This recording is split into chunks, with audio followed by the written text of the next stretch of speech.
Hey Nintendo fans, this is another Nintendo fan here. You can tell I love Nintendo by my ability to buy merchandise. I've never played Metroid. This is a very real thing. The sales numbers don't lie. And I hate that it's true because Metroid, in my humble opinion, is Nintendo's best and most consistently great franchise. So today, I want to take advantage of the increased hype of Prime 4 right around the corner and call you all out. Because as someone who mainly makes Mario Kart content, I know my audience, and I've got some questions for you all. But first, let's preface. Nintendo seemingly has little trouble getting big sales numbers out of its flagship franchises. Mario, Zelda, Pokemon, Animal Crossing, even Splatoon or Smash if that counts, all of them seem certain to have good numbers with every new release. If you were to put together a big three for Nintendo, you'd probably take Mario and Zelda, but it'd then be pretty hard to argue against any of the other options I've mentioned as the third candidate. Growing up though, I always thought that the third member of Nintendo's big three was Metroid. Like Mario and Zelda, it also debuted on the NES in the mid-80s, and it was the series that was represented right after Mario and Zelda back in Melee's adventure mode. And that was big actually. I grew up with Melee, and the character roster pretty much acted as Nintendo's all-star lineup that introduced me to a ton of their franchises to begin with. But despite me always knowing that Samus was a Nintendo icon, this wasn't actually because I played her games growing up. Her being that icon was about the extent of my Metroid knowledge because I never really cared to learn more. And why was that? Well, I think the honest truth was just that Metroid did not look like a Nintendo game. It had a darker color palette. It was more mature. It looked difficult, and some of the games made it just look like a first-person shooter above all else, and I was bad at those games. It was intimidating. I anticipate that many of you watching today have had similar thoughts, or even still do, because I know how many Nintendo gamers are. They like the games that simply look cartoonish, they like their platformers and party games, and then many of them play their first Pokemon game and evolve into JRPG fans. And you know what? If that's you, that's perfectly fine. You should like what you like after all. The thing that is simply sad for me though is realizing that despite Nintendo's massive widespread appeal, despite all the people that would walk to the edge of the earth to defend them, despite both of these things largely being derived from an excellent reputation of good games alongside good ethical game design, is that there seems to be a stigma attached to the Metroid series that makes most Nintendo fans simply assume that they just wouldn't like it. And now that I have actually played it, I realize that the perception around it is just incredibly wrong and something I want to challenge, with the hope that it can at least get a few more people to discover what these games actually are. Because here's the thing, behind its coat of paint, Metroid is a game that is about as Nintendo as it gets. It's not really a shooter as much as it's just another action-adventure game. You platform, explore, solve puzzles, and defeat enemies. It's like a futuristic sci-fi version of The Legend of Zelda if anything, but instead of traditionally being a top-down medieval game with a sword, it is traditionally a side-scroller like Mario, taking place in the future, but with an arm cannon on top of its focus on jumping. Now, it would be one thing if the series just wasn't as good as Mario or Zelda, but I am convinced that its sales numbers have nothing to do with the quality of the games. Its reviews have consistently been outstanding, spanning multiple generations, and everyone even knows that it's critically acclaimed. But don't take Metacritic's word for it, take yours. As in, the community of people who I am grateful to say make some time out of their day for my channel on occasion. Now, the poll you see on screen should really show you how long I've wanted to do this video topic before eventually getting around to it, but I can confirm that I made it years ago with this exact video in mind. It discusses the critically acclaimed Super Nintendo entries of the Zelda and Metroid franchises because I wanted to demonstrate something.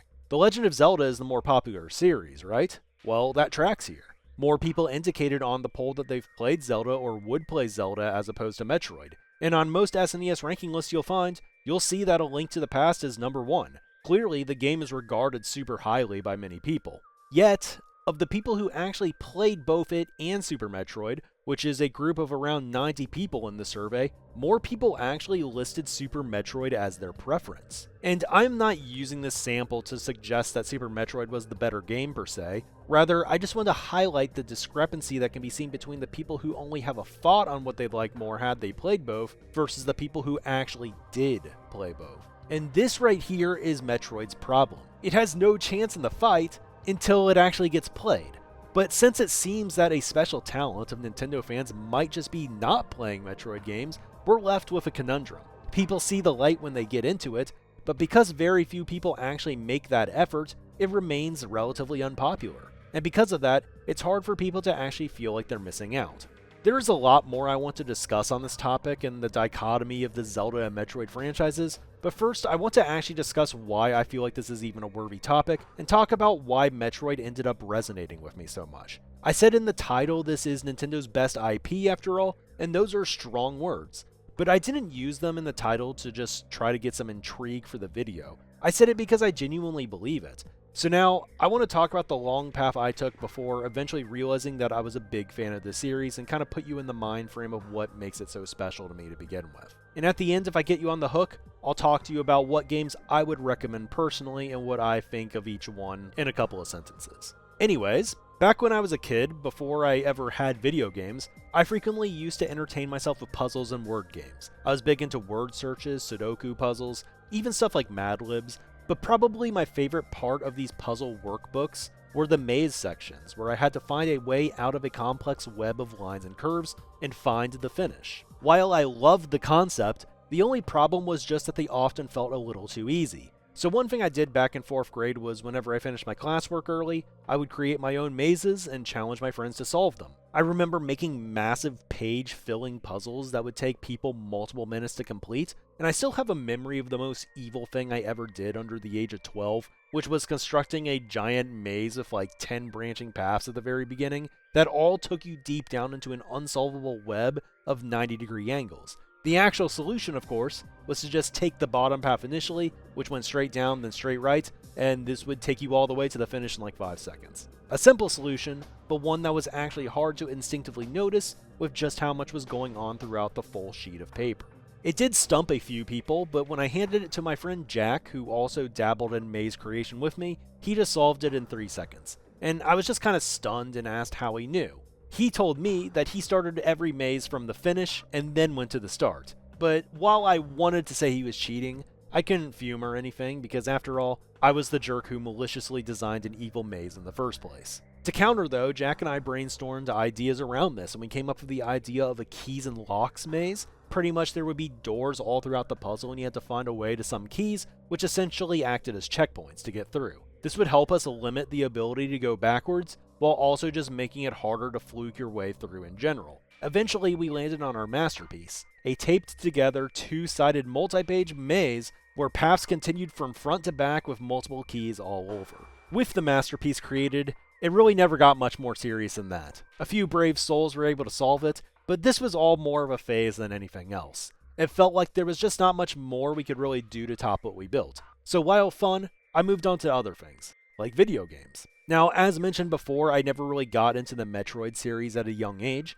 I thought it wouldn't appeal to me. I was more of a Mario and Pokemon guy, and to this day, I still very much am. But I played tons of Mario Kart Wii and Mario Kart 7 in my later school years, and did online tournaments all the time. But once that drive started to slow down a little, I started investing a little bit more into single-player games again. And this is when I really started getting curious about Nintendo's other franchises and began branching out. Given I played a lot of Smash growing up too, I had some familiarity with a lot of these games' characters and the music tracks of their series, and the one that I felt most obligated to get into was of course, The Legend of Zelda. A Link to the Past was one of my first games ever after all, and I never really finished it as a kid because I was just really too stupid at the time, but as an older gamer I played through it, beat it, and had a good enough time. And eventually I'd pick up some other Zeldas too. I enjoyed the Wind Waker after getting it free with my purchase of Mario Kart 8, and I went back and tried Ocarina of Time afterward. Perhaps surprisingly though, I felt like these games didn't resonate a ton with me. I felt like I understood what made them appealing, and I was able to have some fun and form some strong opinions on a few of them, but I definitely didn't see Ocarina of Time as the greatest game I've ever played, despite many people giving it the GOAT title. Playing it in the mid-2010s, I could definitely feel its age at the time, and could tell that it was Zelda's first trek into 3D space for sure. It kind of just felt like an emptier feeling version of A Link to the Past that looked more realistic, yet in my eyes it kind of felt worse off for it. But having these thoughts made me question myself as a gamer, because who was I to argue with a 99 on Metacritic? And as a guy that really liked his Nintendo consoles growing up, I almost felt like there was an obligation for me to like it. Because when it comes down to the console wars, Zelda is the game series that Nintendo fans kind of just have in their back pocket. Nintendo consoles were losing every power and specs argument you could really ever come up with, but as a gamer, you could always confidently say that The Legend of Zelda is your favorite game series of all time, and feel comfortable that this was a respectable take that any seasoned gamer would have to respect. And it's for good reason, too. Zelda definitely feels like a cut above Nintendo's other franchises in the quality department, I'd say. Even on Nintendo hardware, it looks the part. There's clear enough effort in the worlds that are put into these games, the puzzles are well designed, overall they just feel like a pretty meaningful experience, I'd say. And Nintendo is very well aware of this, and that's why I think they're so comfortable using Zelda games as a way to close out Nintendo Directs or a way to generate hype to begin with. After the Wii's overwhelming success as a family-friendly console that was accessible to casual gamers, they doubled down with the Wii U. The Wii U's ads notoriously tried to appeal to the kids, and it blew up in their face when they couldn't replicate the motion control's revolution. But when the Switch was announced, they changed their target demographic over to young adults, and no longer were the ads about kids campaigning to their parents to get the new Super Mario Bros. Wii Electric Boogaloo edition. It was about these young adults enjoying Zelda on the TV and on the go. Some say that the opening trailer was the 3.5 minutes that saved Nintendo's legacy, and this became the new successful perception of the company. Like seriously, man, look at the guy's house. This was the life. Everybody wanted a Nintendo Switch. Now, Zelda has always been objectively good, I would say. Twilight Princess is critically acclaimed, and it had every opportunity to sell a ton on the GameCube and Wii, but Breath of the Wild still sold over 3 times more. More non-Zelda fans picked up the game than Zelda diehards did. The marketing worked. But here's a theory, and no, this doesn't necessarily apply to you, but I think a lot of these 30+ million people never actually finished Breath of the Wild, or even got particularly close. And if they didn't, I would understand them. Now, I did beat the game, of course, and put like 50 hours or so into that first playthrough. It was fun, but it was also an investment. There were times where I had to really push myself to get through, and when I finished, I almost felt a sense of relief. There was no immediate desire to replay it. There wasn't like a really good level or area that I just wanted to go through the first time again, because again, the open world format, while interesting, can feel a little bit samey after a while. And I also didn't really want to go for 100% either, because I just didn't really want to find all the Koroks. I've spoken to many others about the series. Of course, there are people that love everything about it and gleefully want to go after all the Korok seeds. I don't. I've also spoken to people that say they get bored when playing these games relatively quickly. And believe me when I say that I do play these games because I like them, but I do feel a little bit closer to this side of it than the diehard side. And weirdly, I think after my initial dive into the Zelda series, I actually lost interest in playing many other Nintendo games because I just felt like I didn't have the time to invest into many more or the energy. When I finished all these Zelda games, it was around the time that the original Metroid Prime 4 announcement had actually been revealed only a few months earlier, and I was expecting it to release not too far off into the future even then, even though that was 8 years ago. But despite what I was feeling at the time, I was happy to see a big series coming back, but I was kind of skeptical on whether or not I'd be trying out yet another action-adventure Nintendo game. Because honestly, I didn't really feel like I wanted more at the time, especially if I had played the best series already according to most. Most of the games I played around this time were classic JRPGs and some other retro platformers. I enjoyed the story of Chrono Trigger in this time, as well as the unique battle mechanics like Mother 3's use of the rolling HP meter. I was a fan of Banjo-Kazooie's approach to 3D collectathons and appreciated Wario Land 4's circular level design, where you took a different route back to the start of a level as opposed to backtracking the way you came. And when I finally decided to give Super Metroid a shot, I think I just had the wrong mindset. Not to say that I had necessarily the right mindset for all these other games, it just was more apparent with this one. Because I kind of tried rushing my way through, looking for interesting gameplay mechanics. I felt like I was playing because I owed it to myself to try this series and to see what the buzz was about, after merely just being aware of its existence in Nintendo lore for a decade. But I wasn't ready for it. I was just trying to force it. I went into the game just wanting to get from point A to point B, and hoping that the journey would be fun along the way. But it did not go as I expected, and I got frustrated, because I couldn't just find point B. I got lost, and I felt like I was wasting time. I took any shortcut to progression I could find, and the bosses started shredding me for it. And from this mindset, I would say I missed the point entirely. It wasn't until years later when Nintendo Switch Online added SNES games to the Switch library where I spontaneously decided to give it a replay, and this is when it clicked. The game wasn't what I thought it was. It was nothing like a Zelda game. It had arm cannons, but it was nothing like a shooter, and it had platforms, but it was nothing like most platformers. What I began to realize was that it was simply a massive keys and locks maze beyond the comprehension of anything Jack and I had ever designed. And as I truly started to understand its game design as I played, I started to feel a sense of shame for initially approaching it like some standard side-scroller. Because it was everything I had ever wanted when I was younger, a giant maze with non-obvious solutions. Looking back at it now, I am almost disgusted that I hadn't gotten into the Metroidvania genre earlier. Now, the keys came in the form of power-ups, and beyond just being a progress check, they enhanced your movement options, allowing you to not just traverse old rooms in new ways, but to help you in combat as well. Games like Hollow Knight have taken the torch from the series since, and executed on this idea masterfully, while games like Ori also understand it to the point where you might hit the incredible realization late in one of those games that you don't actually need the ground in order to fight anymore. But I think beyond all the cool upgrades and the appeal of what I would have enjoyed about it at a younger age, the thing I might actually appreciate most about Metroid now is how much it respects my time as an adult. In a video game landscape full of microtransactions, open worlds, excessive tutorials, and long runtimes, Metroid is a game that is just straight to the point. It is still very much an adventure game like many others, but the first hour of the game isn't learning about the world's history or NPCs, it just gives you a premise and drops you right in.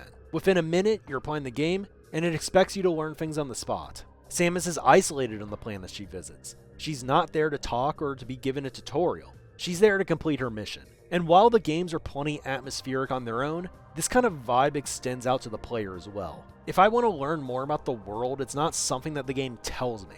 It's something you kind of have to figure out on your own if you care enough using the context clues that the game provides. And when I play games in general, I'm not always looking for a cutscene. I'm looking to clock in for my mission, get some cool upgrades, get challenged a bit, beat up on some bosses, and clock out. The series is fast-paced, but also really requires you to think too. Sometimes the solutions are really outside the box, and sometimes figuring it all out is just a matter of logic. There are admittedly some moments where progression can be confusing, but there is typically always a clue there waiting for you. Some games give you X-ray vision, some games give you the ability to scan objects for these clues, and almost all will trap you in a specific area until you use a new ability if it wants to ensure that you've learned something before leaving, so the thought might come up later when it would be useful for you. I work a 9 to 5 these days, I still try to make time for YouTube, and I play some games competitively too. To some, a game that takes 10 to 15 hours to play is too short. For me, I love this. They make for the perfect break and are great for curing burnout. If I need a break day, I can just play a 2D Metroid game and often finish in one setting, since most of the puzzle solutions are kind of in my latent memory. And this is the kind of break that allows me to not really fall super far behind on video goals or anything like that. And this still feels kind of surprising for me, given that my first impression was that this would be a hard series to get into.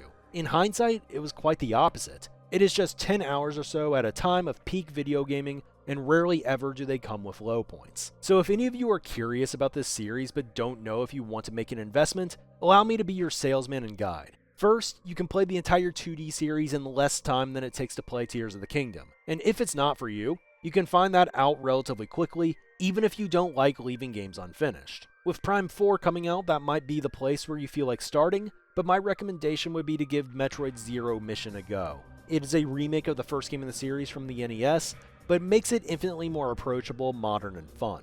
It has fast movement and is probably the easiest and shortest game in the series too. It'll give you a taste of the series' infamous non-linear world design, and my only tip is that if you get stuck somewhat early-ish, remember to check the floor beneath you for any suspicious looking tiles. You can play Zero Mission on NSO if you have the expansion pack. It is a Game Boy Advance game, but if that's off the table due to the fee, you could always start with Super Metroid, which is available on SNES NSO. Super Metroid is a slower game when it comes to the movement speed, and it's an older game than Zero Mission as it's not a remake. But Super Metroid has aged incredibly gracefully and still holds up in my opinion. The world in this game is bigger too, and is more interesting in its design, I think. It was a game that truly benefited from the developers having a better vision in my mind, as it was technically Metroid 3 instead of, Metroid 1. Now, I know that Zelda players like making some kind of timeline for their games, but we all know that is nonsense. Metroid, though, has a pretty clear one. It is not a requirement in my mind to play them in order, as the story ultimately is not the main selling point of the games. The gameplay definitely shines above all else,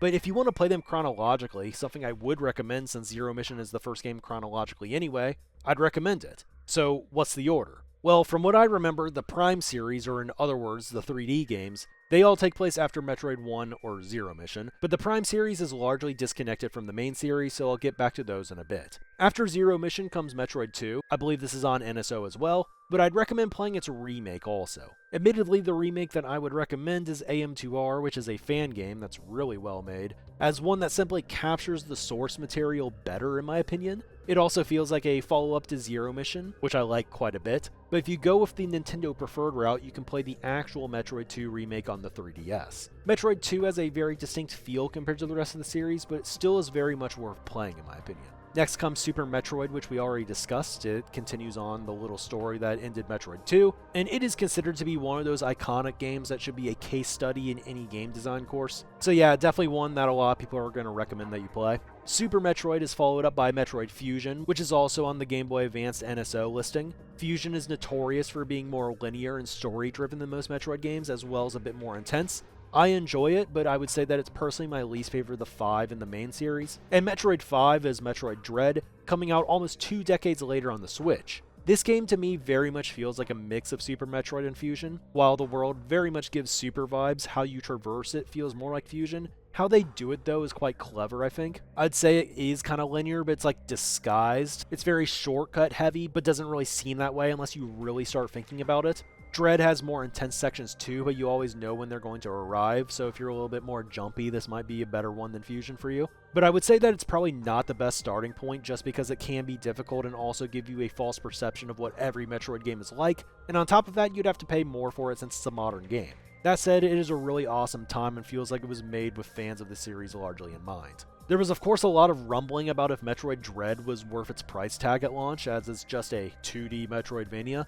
and while I love the Prime series, I think if I had a preference, the 2D games are actually the slight frontrunners for me. I would say definitely don't sleep on them. Dread is a great game, I think it's worth it, but again, you might want to play the other ones first before coming to that conclusion on your own. But anyway, let's briefly talk about the Prime series since you know this video was supposed to be about Prime 4. The Prime series are 3D games that feel a little bit more like modern games in the classic style of the 2D entries. They usually take a little bit longer to complete too, which might be a good thing for some of you. And the atmosphere and immersion factor is very easily felt with the first-person view of the games in the series too.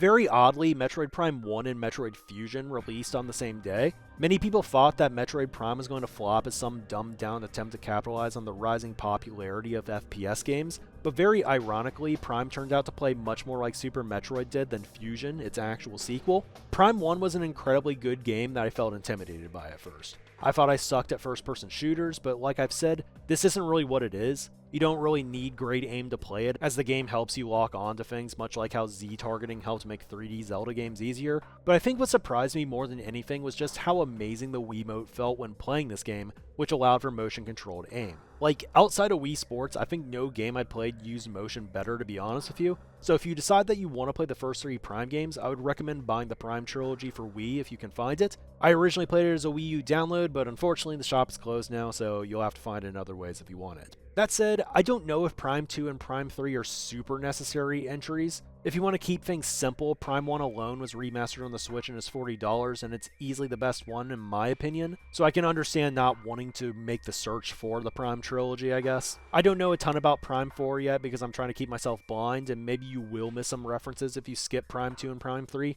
or even Prime 1. It already seems like I've missed some as I haven't played any of the spin-off titles too, but again, I think that's okay. These are gameplay-focused experiences first, but that said, and maybe I will be blown away by it, it's hard to envision that they're going to top Prime 1 in my eyes, but you never actually know. So I definitely think it's worth playing anyway, but you never know, maybe Prime 4 will just be the best. But as for Prime 2 and 3, I liked 2 quite a bit still. It has one of my favorite areas in any video game for that matter, and I was not a huge fan of 3, but it was alright, but take my opinions as you will though. If you disagree with any of them, feel free to let me know in the comments. I'm definitely down to see what you guys all think.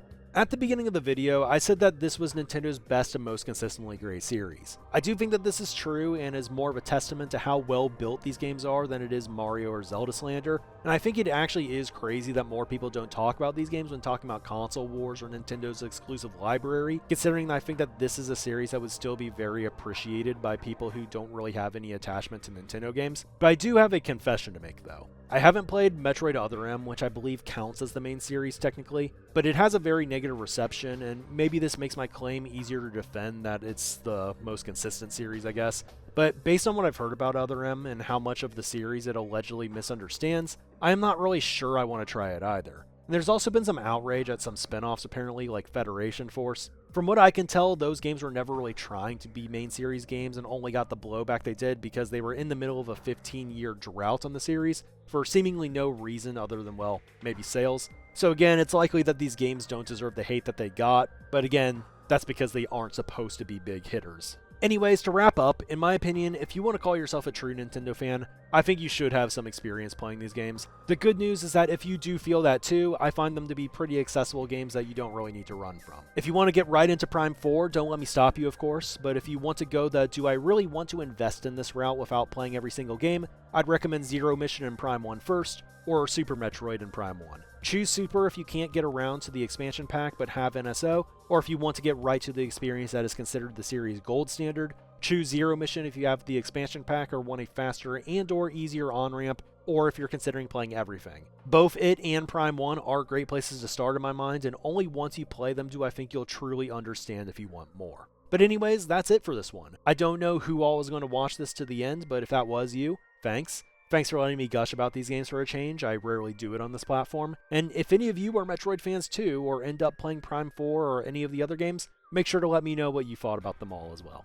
Have a good one, y'all. I'll see you in the next one.